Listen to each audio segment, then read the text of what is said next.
Here we go. It's the place fun never ends. Take your pick and click.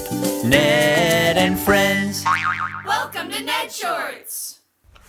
Hey everyone, Haley here, along with my good buddy Ned, and we're getting ready to go on a reading vacation.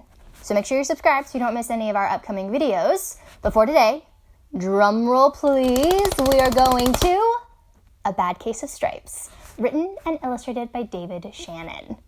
Now we're going to be visiting Camilla Cream. Now Camilla really wants to fit in. In fact, she's so worried about what other people think, she stops being herself. And honestly, I think that's something we can all relate to. So this is a great chance to learn and grow while on an awesome vacation. So let's get started.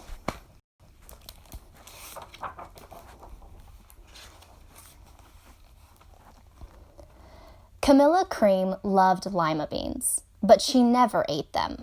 All of her friends hated lima beans, and she wanted to fit in. Camilla was always worried about what other people thought of her. Today, she was fretting even more than usual. It was the first day of school, and she couldn't decide what to wear. There were so many people to impress. She tried on 42 outfits, but none seemed quite right. She put on a pretty red dress and looked in the mirror. Then she screamed. Her mother ran into the room, and she screamed too. "Oh my heavens!" she cried. "You're completely covered with stripes!" This was certainly true. Camilla was striped from head to toe. She looked like a rainbow. Mrs. Cream felt Camilla's forehead. "Do you feel all right?" she asked. "I feel fine," Camilla answered. "But just look at me." "You get back in bed this instant," her mother ordered. "You're not going to school today." Camilla was relieved. She didn't want to miss the first day of school, but she was afraid of what the other kids would say, and she had no idea what to wear with those crazy stripes. That afternoon, Dr. Bumble came to examine Camilla. "Most extraordinary," he exclaimed. "I've never seen anything like it. Are you having any coughing, sneezing, runny nose, aches, pains, chills, hot flashes, dizziness, drowsiness, shortness of breath, or uncontrollable twitching?" "No," Camilla told him. "I feel fine." "Well then," Dr. Bumble said, turning to Mrs. Cream, "I don't see any reason why she couldn't go to school tomorrow. Here's some ointment. That should help clear up those stripes in a few days. If it doesn't, you know where to reach me." And off he went. The next day was a disaster.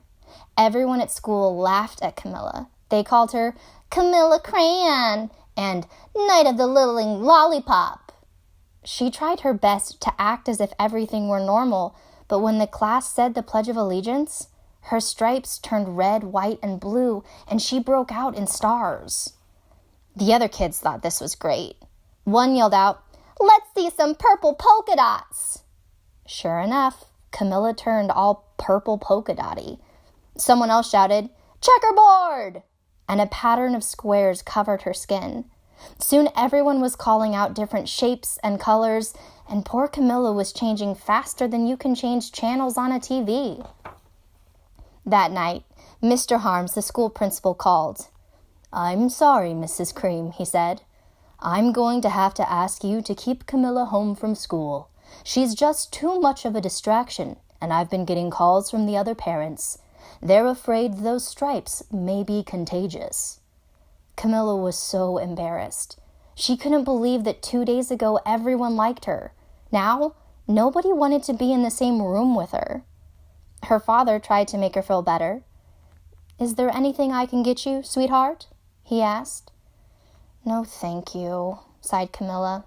What she really wanted was a nice plate of lima beans, but she had been laughed at enough for one day. Well, yes, I see," Dr. Bumble mumbled when Mr. Cream phoned the next day.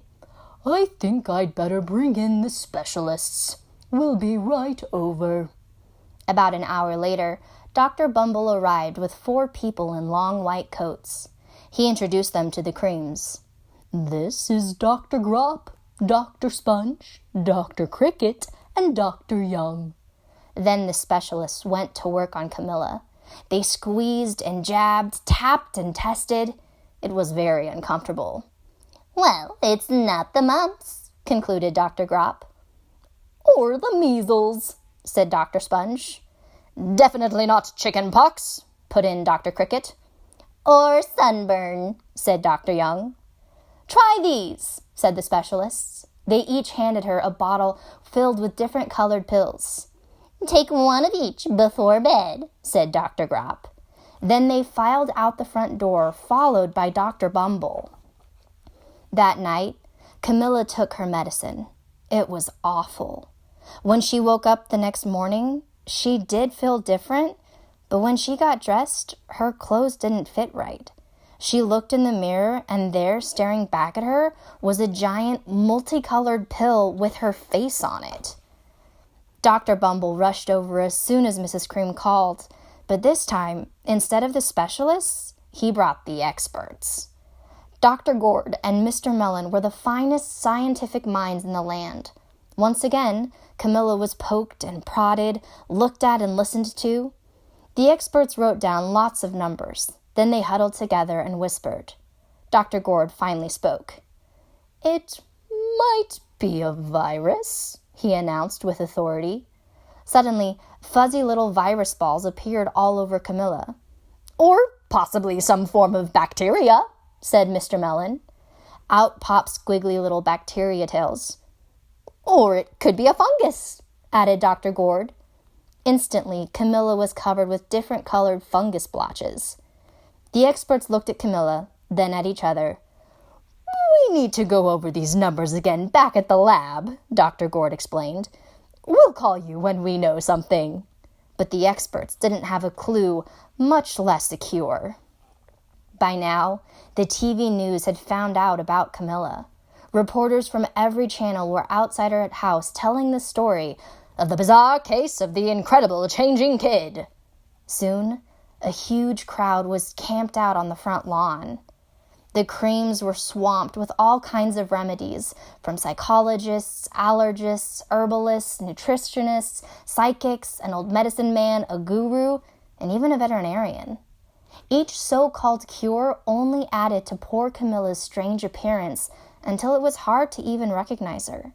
She sprouted roots and berries and crystals and feathers and a long furry tail. But nothing worked.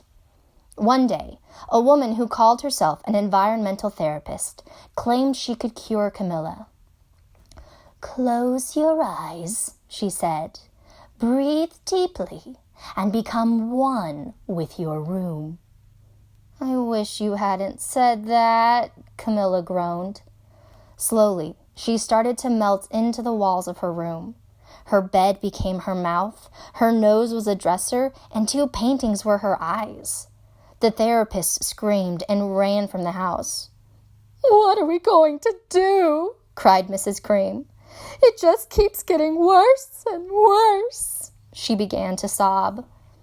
At that moment, Mr. Cream heard a quiet little knock at the front door. He opened it, and there stood an old woman who was just as plump and sweet as a strawberry. "Excuse me," she said brightly, "but I think I can help." She went into Camilla's room and looked around. "My goodness," she said with a shake of her head. "What we have here is a bad case of stripes. One of the worst I've ever seen." She pulled a container of small green beans from her bag. "Here," she said. "These might do the trick."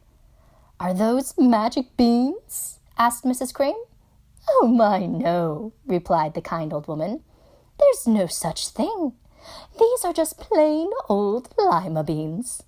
I'll bet you'd like some, wouldn't you?" she asked Camilla.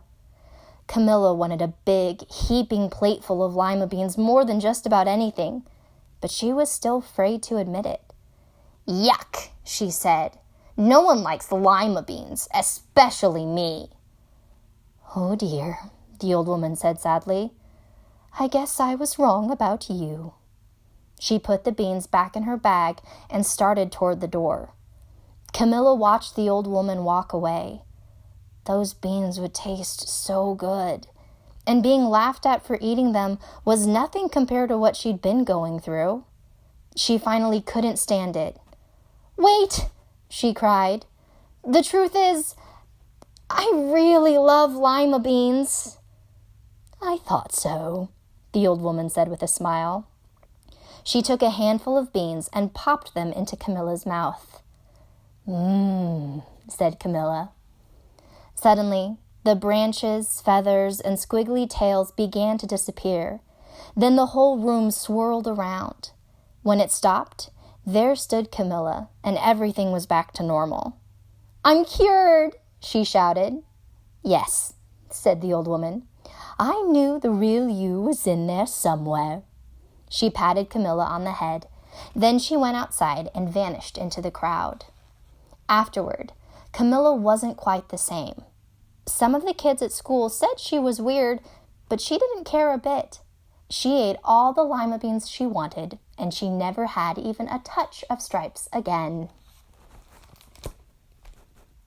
Wow, that was stupendous. Hey, Ned, did you have a favorite part? Uh-huh. Me too. I loved when Camilla finally ate the lima beans and became herself. She stopped worrying about what other people thought. I know I would look a lot different if I looked the way people thought I should. In fact, it took me a lot longer than it took Camilla to be okay with how I look. But now, I love myself, and I wouldn't change a thing, no matter what anyone else says. And you know, I hope you love yourself too, because I wouldn't change anything about you. The world only has one of you. So be yourself.